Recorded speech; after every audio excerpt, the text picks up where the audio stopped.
जालन्यातून आहे। जालना जिल्ह्यात काल सर्वदूर मुसळधार पाऊस झाला। बदनापूर तालुक्यामध्ये काही गावांमध्ये ढगफुटी झाली। पाऊस पडला त्यामुळे बदनापूर तालुक्यामध्ये वाहणाऱ्या दुधना नदीला पूर आलेला आहे। ही नदी सध्या दुथडी वाहते। गोलापांगरी शिवारातून वाहणाऱ्या नदीला मे महिन्यात पहिल्यांदाच पूर आल्याचं पाहायला मिळतंय।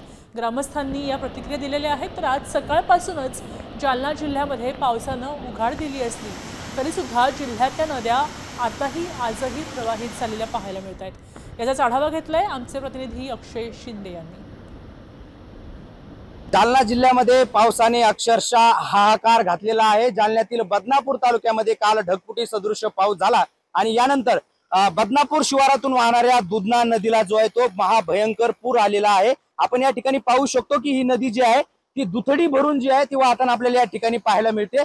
खरं तर जालना जिल्ह्यामध्ये काल सर्वदूर मुसळधार पाऊस झालेला आहे आणि या पावसामुळे जिल्ह्यातील नद्या असो किंवा ओढ्या असो यांना पूर आल्याच्या घटना आपल्या समोर आलेल्या आहे।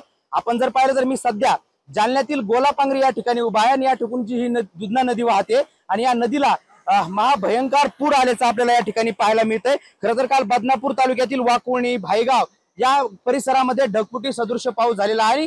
त्या पावसामुळे ही दुधना नदी जी आहे ती दुथडी भरून वाहताना आपल्याला या ठिकाणी पाहायला मिळते। तालुक्यातून वाहणाऱ्या दुधना नदीला अशा प्रकारचं महाभयंकर पूर आल्याचं आपल्याला या ठिकाणी पाहायला मिळतंय। अक्षय शिंदे, साम टीव्ही न्यूज, गोलापांगरी, जालना।